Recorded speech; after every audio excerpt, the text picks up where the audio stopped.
Well, hello, and welcome back to another scary episode of Ghost Stories Told from the South. I am your host, Stephen LeBooth, and I got some great, scary stuff for you today, boys and girls. Okay, man, how is everybody doing? I'm doing fine. I had a great Thanksgiving. I hope everybody else did. I got nice and fought. Couldn't quit eating Thursday. Had 2 places to go and had leftovers for a couple days. So it was nice. Good weekend I had. Then I got ready to start hammering on it and doing so. I got some research done and got some stuff to look up for next next month coming up since it's December. Trying to stay on top of things, but I just want to say thank you for listening, guys. And thank you for the downloads. And y'all give me some 5-star reviews. Y'all keep giving them to me. Or give me a review, whatever you want to say. I know you can do it on Spotify and some of the other platforms you listen to me on. So just throw a rating out there or something. And we got the YouTube page going. It's going pretty good. So go check it out. And I'm on any platform with my podcast. So just want to say thanks, though, to everybody around the world who's listening to this. It's awesome that I'm being heard from around the stinking world, man. Well. So just thank you. And yeah. Well, I guess we'll get on with some scary stories. We're still covering schools. Today it's mostly colleges, it looks like. So that ought to be fun. Well, okay then. Let's do it. So sit back, relax, get a nice blankie, cover up, get snuggled up by the fire, get you some cocoa or coffee, and sit down, relax, because it's time to get the bejeebies scared out of you. Okay. Our first story is about the Ohio State University in Athens, Georgia. Ohio University is known for a lot of things, being one of the top 10 biggest party schools, our crazy Halloween parties, and our top-rated journalism school. But what many people don't know is that the Ohio University is one, if not the number one most haunted university in the United States. Ohio University was established in 1804, so to only make sense possible ghosts could be lurking about at school with such rich history. So what makes Ohio University deserve its spooky reputation? A few years after Ohio University was established, a mental hospital called the Athens Lugnant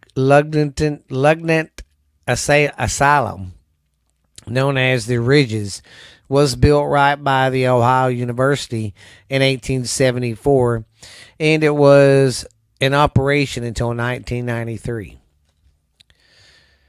Okay. Athens was considered an ideal place for the patients. Quiet and beautiful, but over time it became very overcrowded. Excuse me. That seems to be the case with a lot of these insane asylums from back in the day. Excuse me. They opened, in early times, early 1900s. By the time, they get here in the 80s, they were so overcrowded and being misused. That's just a sad story. You hear that a lot about the insane asylums. But anyway, sorry if I said that in your ear too loud. Okay, the Ridges. Where was I at? Son of a buck. I hate it when I stop and talk and I lose my spot. Where was I? Okay, Athens. An ideal place. Okay, it was considered an ideal place until it became, overcrowded. It started to use inhumane practices like lobotomies, and many patients died while being attended there. The Ridge is no longer a hospital, but it's now used by the university as a museum and classrooms for art students. Even though it's no longer scaling, she was a here. Sorry, I missed the whole spot. The Ridge is okay. Sorry about that, guys. I fucked that up.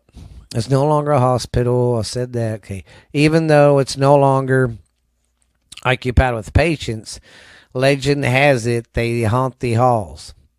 One legend states, in particular, the legend of Margaret Schelling. She she was a patient that went missing one day and was not found until a month later when she was discovered. An outline of her body and her hair stained the floor and was never able to be washed off. Legend has it you can still see these stains still to this day.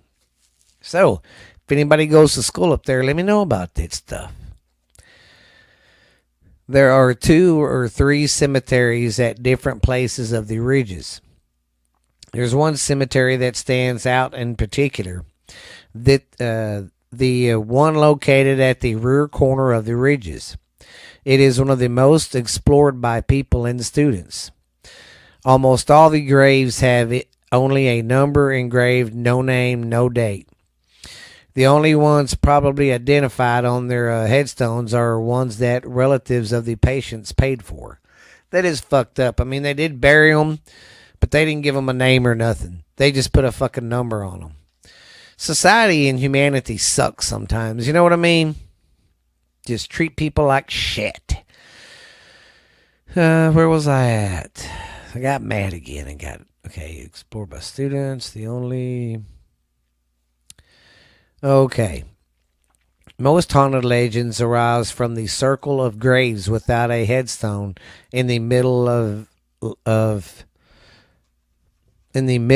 legends say that this is where witches would perform seances, but Ohio University officials claim it was caused by vandalism. People who have been brave enough to visit it at night have reported hearing screams and seeing strange lights. The Regis isn't the only place that is known to be haunted on campus. The Ohio University's very own resident hall, Wisdom Hall, is considered the most haunted on campus. When you look on the map, there is said to be 5 cemeteries from a pentagram, with Wilson Hall located in the center. A pentagram is a 5-pointed star that is a religious symbol and is either interpreted as a safe place or a place of evil. In the 1970s, in room 428, a young man mysteriously died. Every person who lived in the room after that reported to hear strange noises or seeing objects move. Similar occurrences keep happening until a young woman moved into the room and finally died after practicing an occult in her room. And that right there, man, if you don't know what you're doing, don't be doing that shit. Especially Ouija boards and seances and stuff, because you never know what the frick you're going to open up. And it could kill you. So let's not be doing that, guys. What do you say? The room after her death was then closed off, prohibiting anyone from living in it. It is now being converted into a boiler room.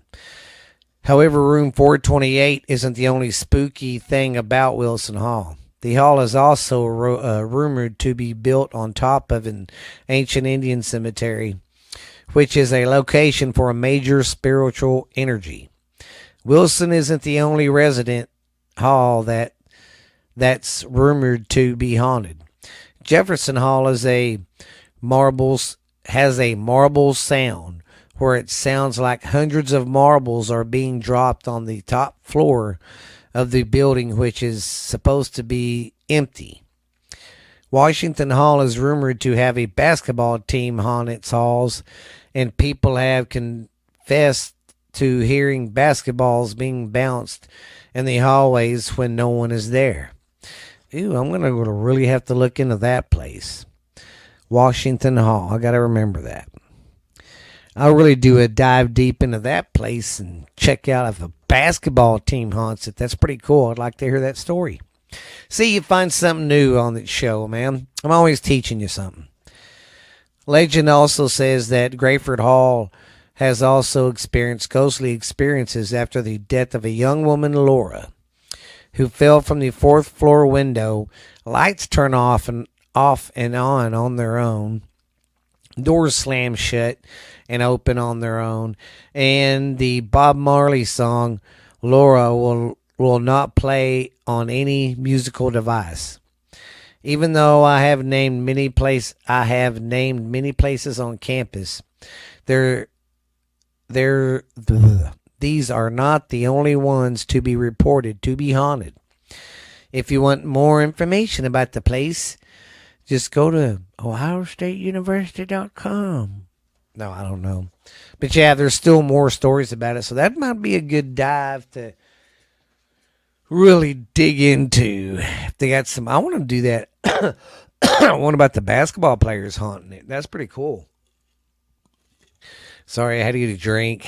Anyways, let's take a quick commercial break and then we'll be right back, baby. Well, how's everybody doing today?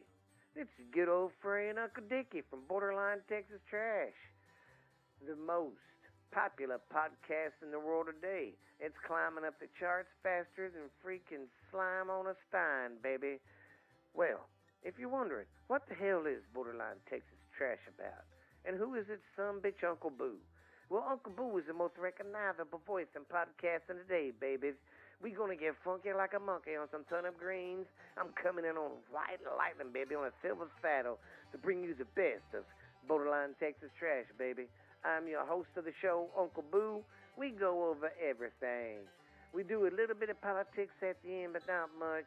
I don't step into that bullshit a whole lot. But we have fun. I go over stupid world news of the day, talk about stuff from the past, what the cost of living or stuff was like that. And we just talk about all sorts of fucking fun facts, do a little joking around. And my niece joins the show sometimes. We do a little segment called Ash Handy's Garage on Friday nights, baby. That's our live show we do sometimes.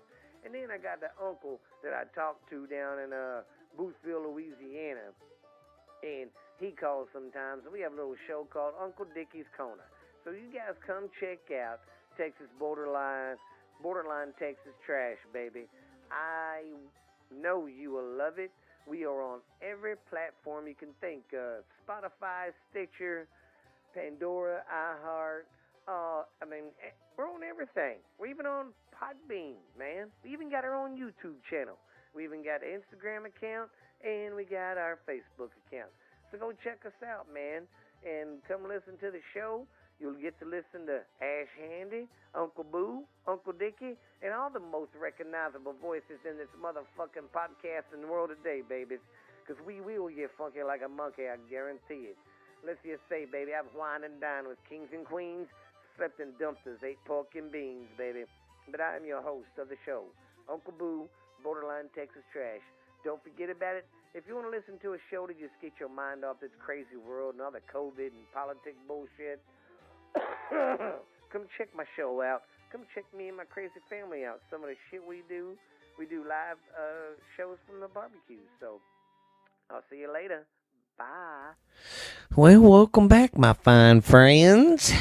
Okay, the next school we're going to talk about, our university, is the University of Notre Dame.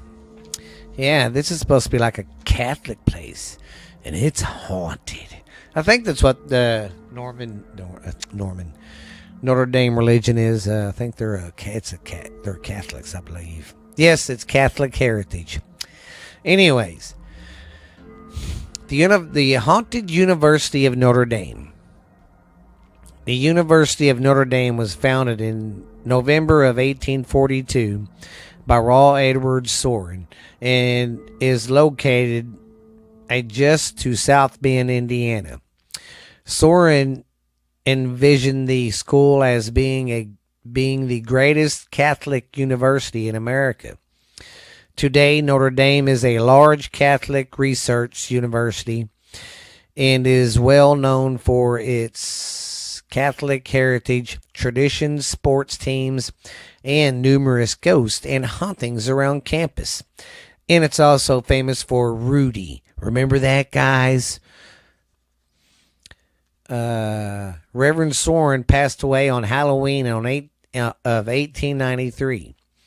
But that hasn't stopped him from always keeping an eye on his university. His spirit has been spotted wandering through the main building, South Dining Hall, and campus grounds. An apparition of an elderly priest with a long beard can be found roaming the corridors and grounds of the main building. Many administration reported the feeling of constantly being watched, despite knowing they are alone in the building. The South Dining Hall, and it is the... I fucked that up. Sorry about that. The South Dining Hall, and is easy to identify, because it is the only red brick building on campus. Workers in the dining hall have heard unexplained moans, claps, and flashes of light with reports of floating spirits, and has been attributed to the ghost of Reverend Soren. I believe the South Dining Hall is haunted by another spirit because it wasn't built until 1927, 24 years after Soren's death. Just because it wasn't there, his spirit I can't even talk. His spirit, if it's on that campus, it could go to any of the buildings, man. So, but it might be another spirit too. Columbia Hall sits between the two lakes on campus. There have been reports of Potawatomi tribesmen riding horses through the hall. On some nights, the sound of galloping horses can be heard around the building. An apparition of a brave and his horse is frequently spotted going up and down the front steps. It is thought that the Potawatomi are in search for their burial ground that Columbia Hall was built on top of. God dang, that's another school built on top of cemeteries. What the hell? St. Lamb Hall is the location of the Student Health Center, where stories of kind nuns who make their rounds after hours and disappear without a trace. Mystery 911 calls come from within the building with no evidence of who or what made the call. When campus security investigates, the calls have been the calls have even occurred during winter break when no one was in the building and are on campus. The Washington Hall has witnessed the most tragedy on campus.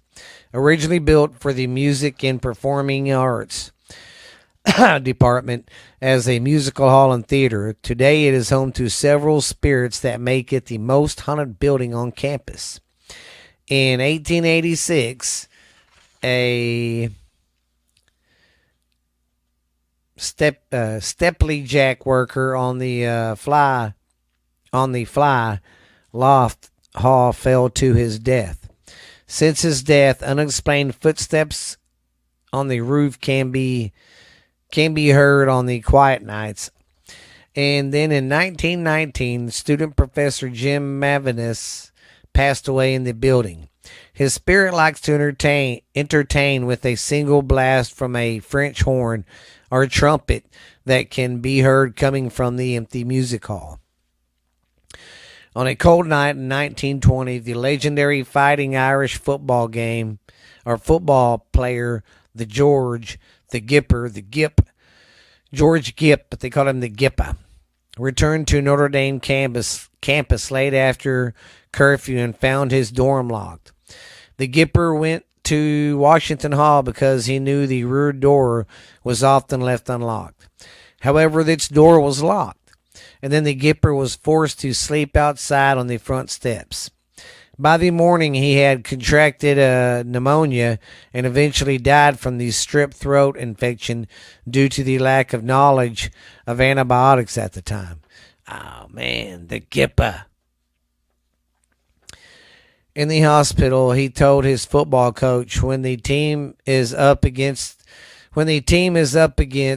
it, when things are going wrong and the brakes are beating the brakes off the boys, ask him to go in there with all they got and win this one for the Gipper. I don't know if you remember that movie. It's a black and white movie. I remember seeing bits and pieces of it, but he's like, "Let's do it for the Gipper." I don't know where I'll be then, but I'll know about it and I'll be happy. After his death, the Gipper's ghost began to be spotted in the early pre-dawn mornings, sitting on the steps of Washington Hall. He has appeared throughout the theater and green room. People often report the feeling of a light in of a light flickering path that has been apparated by the that has been turned on by the Gipper. It is thought that he returned to where his spirit his last night on campus to watch over the Fighting Irish. In 1946, brother Gante Lardinier died while watching a movie in Washington Hall. Multiple janitors have seen an elderly Irish man, with balding red hair grazing out a window of the first floor. Some have had the Irishman ask him to open the window, but vanishes before they can help him. Violent poltergeists have been reported in Washington. Things fly off the shelves. This is Washington Hall. Things fly off the shelf. Doors closing on their own. Music coming from the empty music hall, and people are pushed and have marks left on their bodies by visible forces. It's the Gipper. This is all activity that might be caused by one of the ghosts I mentioned earlier, the Gipper. Or it may be more sinister spirits making their presence known. In the most haunted building on the haunted campus of the University of Notre Dame. That one was pretty good. I forgot about that though. That's how the Gipper died. He was a great running back. Everybody do it for the Gipper. All right, let's take a little break and we'll be right back. You ever look up at the sky at night and look at the stars and wonder, are we the only ones really out here? Have you ever wondered how much our government hides from us? Have you ever wondered why so many mysteries go unsolved? What really happens? What's the clues? What's the evidence? Ever wonder if Bigfoot or Mothman is real? Then, if so, come listen to this podcast called What's Really, Really Out There. And I am your host, Stephanie Booth. And I am my your father. co-host, Stephen Booth, Hafaja. And if you're into UFOs, unsolved murders, mysteries, unexplained stuff that happened, urban legends, we're into all of that. Conspiracy stuff too. We go dive into that. So if you're looking for a new podcast that tells that kind of stuff, then you need to listen to What's Really Out There. And we are on Spotify and iHeart and Pandora, I think. But we are pretty much on every platform. We have a YouTube channel too, so go check that out. It's called What's Really Out There. So come check us out. Once again, I'm your co-host, Stephen Booth. And I'm your host, Stephanie Booth. And this is What's really out there. We'll see you at the next episode, guys. Okay, let's get ready for our next story. Our next story is Kenyon College, and this is in Gamber, Ohio. Gamber, Ohio.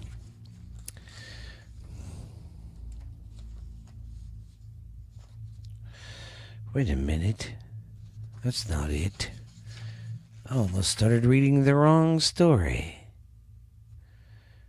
Well, son of a gun, did I miss it?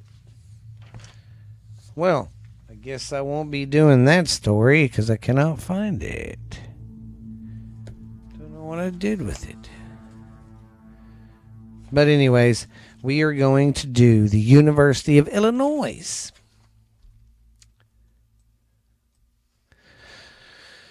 Okay. Everybody ready? Everybody who's ever heard of Illinois State or has been here knows of Watterson Towers because it is the building you can see for miles. What I've noticed it that just don't make any fucking sense. Okay. What I've noticed that nobody truly knows the exact history behind the building. As a freshman, I have heard many rumors involving the architect and the architectural of the building. I have been that of an architect responsible for Watterson's design, mostly designed prisons so he could decide to model it to look prison-like.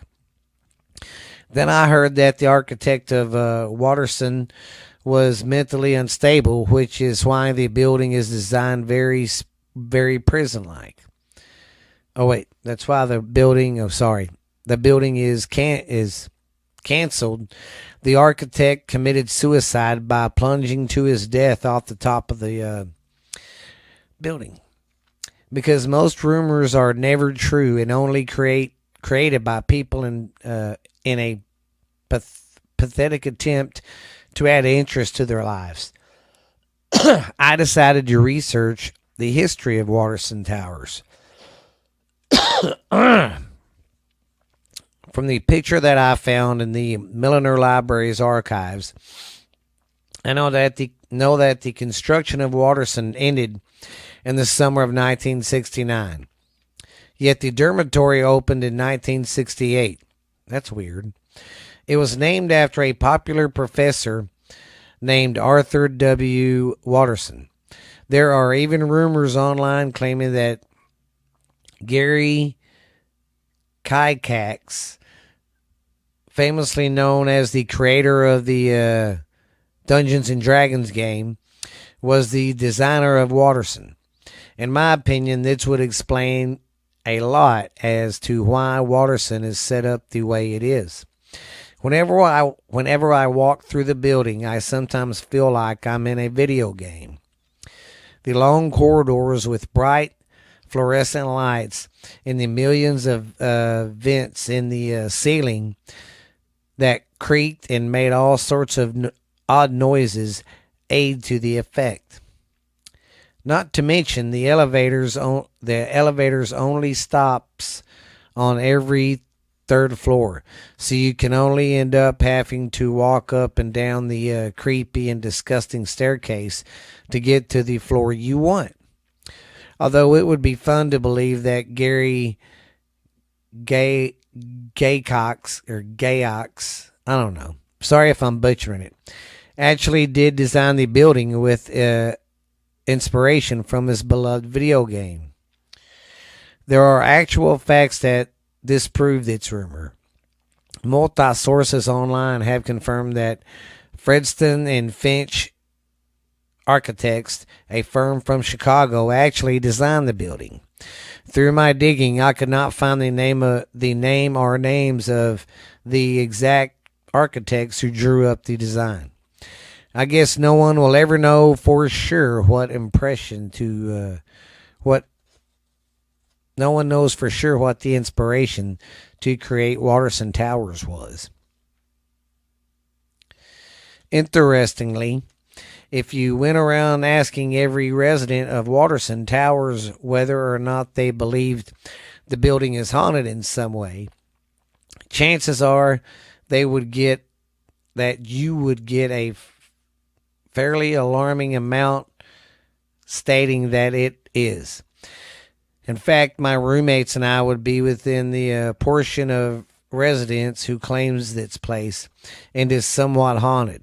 I cannot even count the amount of times I'll be sitting in our room doing homework or studying, and I will hear some awful noise coming from the vent or the ceiling. Once it even sounded like some mythical creature that was being murdered within our walls. The main reason we are convinced at least our floor is haunted, it is because of an incident that happened. Tuesday night, I woke up Wednesday morning to see my roommate sitting in her chair next to me, wide awake, looking frazzled, like she hasn't slept for days. When I asked her what was wrong, she told me that she did not sleep at all that night because our room is haunted. Being a non-believer that I am, I rolled my eyes and thought she was crazy until she actually told me what happened. She claimed that once every hour she could hear what sounded like someone scratching on her door, wiggling the doorknob, and then ripping our door open. After that, whoever it was rustled vigorously through my desk drawers, and at one point she even heard our posters being torn down, and she never once heard our door even close. She literally thought someone was in our room, but when she went to tell this person to get out, the door was closed and no one was in the room. That would be some freaky shit.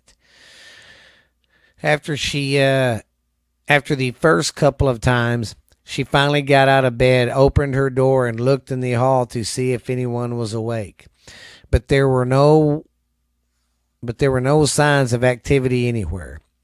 When she finished telling me the details of her night, the expression on her face was one of pure terror.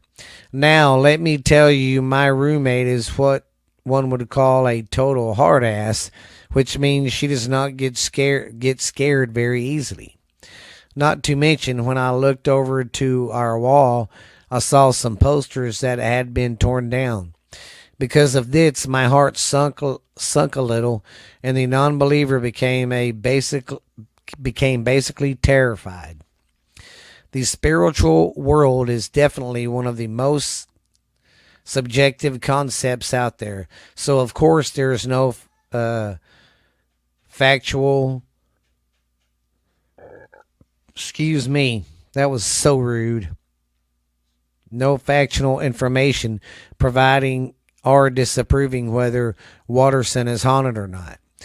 There are, however, actual documented suicides that have happened in Watterson, which means it is possible for those who believe to think that the Watterson House spirits have yet to find peace, and they are going to haunt the halls of Watterson forever. However, after doing research, I found that a woman right about this time last year climbed the scaffolding up to the side of the Watterson and committed suicide, landing on Phil Avenue.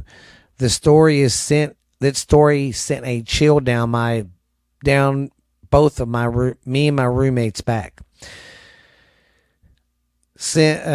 About that time, okay, down our back. God damn, I keep losing my place. Sorry, I didn't mean to say the GD, man. Committed suicide. Okay, I'm still not quite sure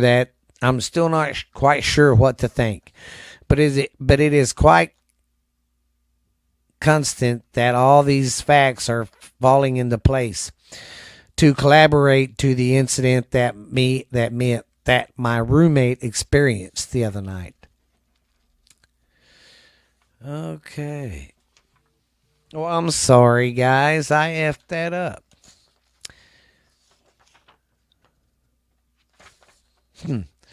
That wasn't the University of Illinois. That was a tower on Kenyon College. Yeah. So, you know what? That's all right. I got one more story to talk, one more school to do, and this is Drew University.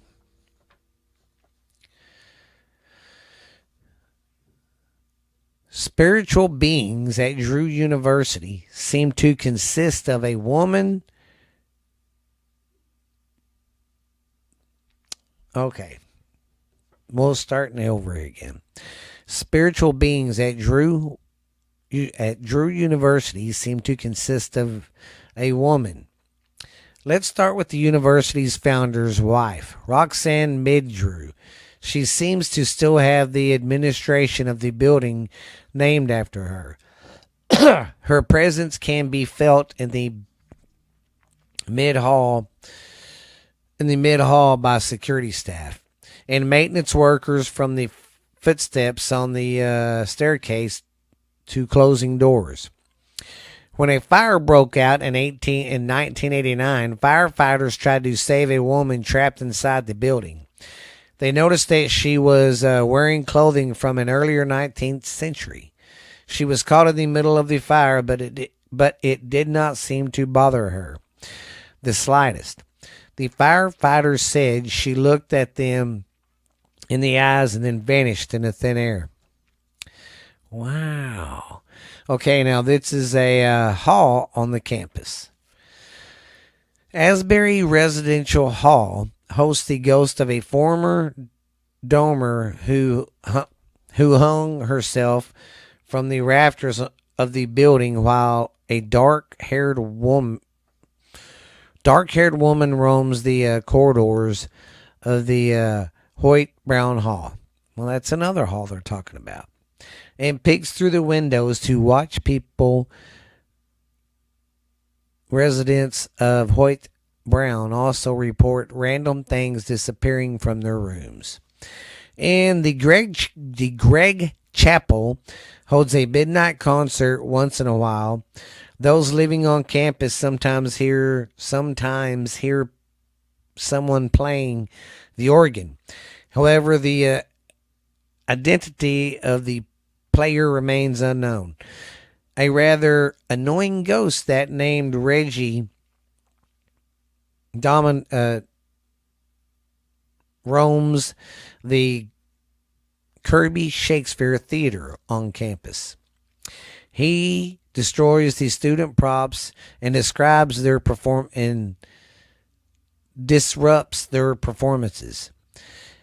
He even set on the performers' costume. He even set the performers' costumes on fire one time. That's a pissed off ghost. I don't think I'd want to go there. Well, sorry, this one's kind of short, guys, but we're gonna get her going good for December, and it'll be fun.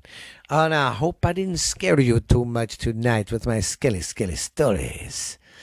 Ooh, but just want to say thank you guys for listening. Thank you guys for always. Thank you to the ones that constantly listen all the time. And y'all can give me feedback on Facebook. Look on Ghost Stories Told from the South. Slide on my DMs.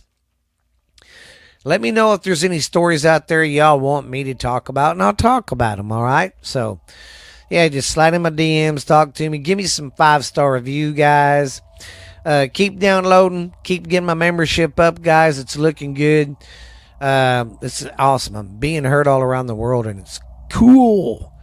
But I hope it didn't scare you too much tonight. But this has been Ghost Stories Told from the South. I am your host, Stephen LeBooth, and I hope you've had a good time. We'll see you guys later, man. See you next week, and it'll be a new month. Bye.